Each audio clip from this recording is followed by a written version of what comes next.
салом дуруди бепоён ба кулли мухлисони барномаи дар шабакаҳои иҷтимоӣ. Фирдавси хурсанд топ хабарҳои варзиширо мегӯяд. сар мекунем.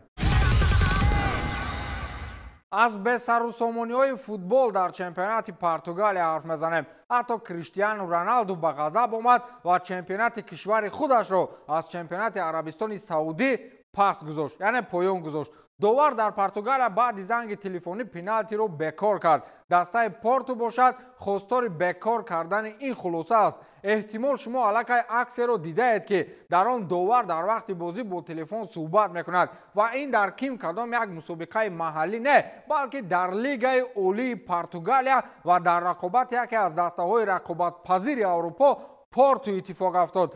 Порту дар майдони худ бар муқобили Аррока ба зур аз бохт раҳо ёфт ва дар дақиқаи 109 ҳисобро баробар кард. меҳмонон бо шарофати голи Кристо Гонсалес дар дақиқаи 83 пешсаф буданд ва дар дақиқаи 90 довар Мигел Нагера ба муқобили Аррока барои вайрон кардани қоидаи бозӣ бар муқобили Меҳди Тореми пеналти таъин кард. баъд ба қавле девонагӣ сар шуд. доварони вар бо қарори Нагера розӣ набуданд. маълум шуд ки алоқа бо вар қатъ шудааст ва Нагера баъдан изҳорот дод ки ман такрорро тамошо кардан натавонистам, монитор кор намекард. дере нагузашта илоҷи корро ёфтанду Нагера бо телефон ба ҳамкасбонаш занг зад. бале, дар вақти бозӣ. гузашта аз ин, довар Руи Оливейра ки Нагера ба ӯ занг зад аз ҳодисаи мазкур ба қавле 300 километр дур буд. пас аз машварати 5 дақиқаӣ Нагера пеналтиро лағв кард ва сипас бо сабаби таъхир бо вар ба қисми дуюм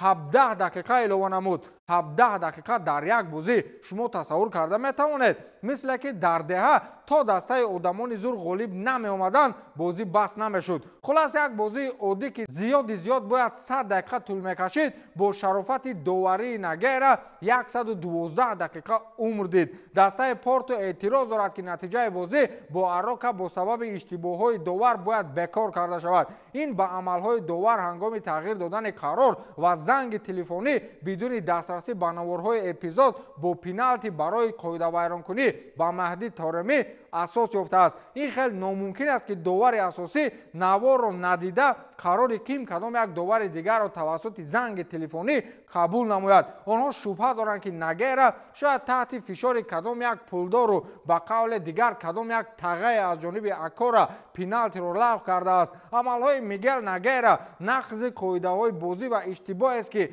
метавонад ба ҷараёни бозӣ таъсири ҷиддӣ расонад.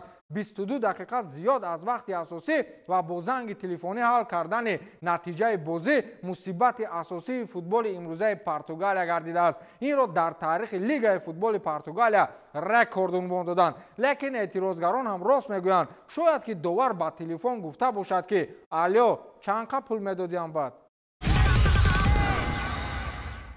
дирӯз рӯйхати номзадҳои асосии ҷоизаи тӯби тиллои расонаӣ шуд ва барои аввалин бор дар 19 соли охир исми Криштиану Роналду он ҷо нест. мисле ки соли гузашта ҳамин гуна дар нисбати Месси шуда буд. аммо барои аргентинӣ имсол аз соли гузашта ба куллӣ фарқ дорад ва Месси шонси як бори дигар ба ин рӯйхат шомил шуданро пайдо кард ва ҳатто исми ӯро баъди чемпионӣ дар ҷоми ҷаҳон дар сегонаи аввал ҷой доданд ва ба гуфтаи коршиносони футболӣ шояд яке аз гирандагони асосии ин ҷоиза бошад. гап сари он аст ки ҳунарнамоии олии ӯ дар ҷоми ҷаҳон ба қавле яке аз козерҳои асосии футболбоз аст ки метавонад 8-умин тӯби тиллоиро ба даст орад. ҳарчанд дар ин маросим Месси рақибони арзанда дорад, махсусан Эрлинг Ҳоланд аз Манчестер Сити ки мавсими гузашта дар 3 мусобиқа аз ҷумла дар Лигаи Чемпионҳо ғолиб баромад ва беҳтарин нишонзани Премер-лигаи Англия гардид. инчунин дар тамоми мусобиқаҳо дар аввалин мавсими худ дар ин даста ба задани 53 гол даст ёфт. ҳамчунин дар қатори Месси ва Ҳоланд яке аз номзадҳои арзандаи дигар Килиан Мбаппе мебошад ки беҳтарин нишонзани чемпионати ҷаҳон Қатар 2022 бо 8 гол гардид ва бо дастаи ПСЖ дар Лигаи 1 Фаронса ғолиб омада буд. хулас сегонаи аввал Месси, Ҳоланд ва Мбаппе мебошанд. дар рӯйхат ҳамчунин бо номҳои Карим Бензема, Роберт Левандовски, Виктор Осимхон, Хвича Кварацхелия вохӯрдан мумкин аст. бадтарин чизе ки шояд мухлисони Ливерпул бубинанд, ин дар рӯйхат дар мавқеи аз ҳама охир ҷой гирифтани Муҳаммад Салоҳ мебошад ки дар ҷои 30 қарор дорад. ман натиҷаи ин маросимро намедонам чӣ мешавад, вале дилам мегӯяд тӯбро مسی میگیرد. اگر این مراسم مثل سالهای 2012 و 2021 با عدالتانه در داخل ناخونک برگزار شود.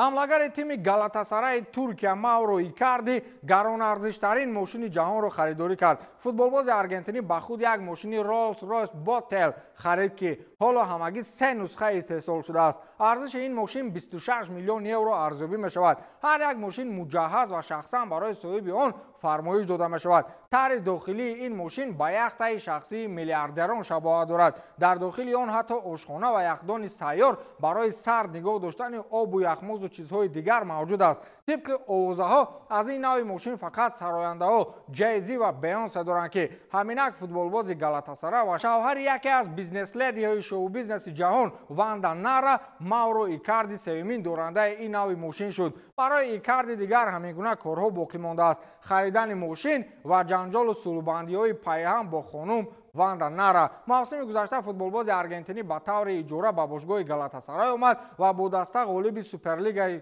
ترکیه شد. در موسم این ساله ایکاردی با دسته شهر استانبول تا تابستان سال 2026 قرارداد همکاری به تصویب رسانید. مبلغ ترانسفر 10 میلیون یورو ارزیابی می شود. زمان ایکاردی دوست داشتنی فوتبالباز باشگاه‌های بزرگ بود که می‌خواستند با چه قیمتی نباشد خریداریش نمایند، ولی بعد اویلادار شدن با واندا نارا مثل که کارنامه ورزشی این فوتبالباز رو به تنزل نیاد و مسئله‌های اویلوی این بچه از بازیش در میدان دیده پر سر و صدا بود. بیهوده مردم ما نگفتند که مرد رو مرد میکند زن میکند، نامرد هم میکند زن میکند.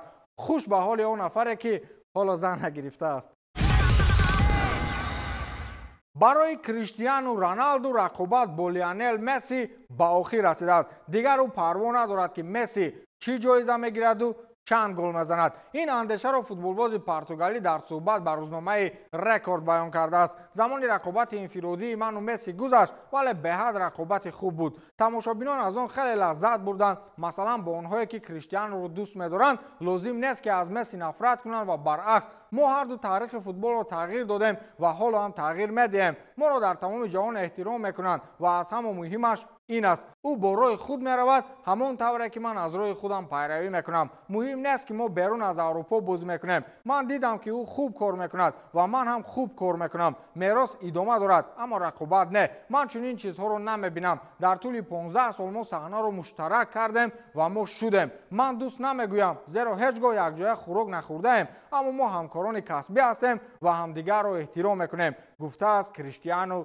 رونالدو. البته این اندیشه رونالدو است، ولی باور کنید این رقابت نو سر شد. برای رسیدن به نشانداد تاریخی رونالدو که از همه زیاد گل دارد، مسی هر بازی دوبل و سیبل میکند. 100% باوری دارم که در هر گل مسی رونالدو یک خط از جایش میپرد. با همین تمام، تا دیدار نوبتی، خیر.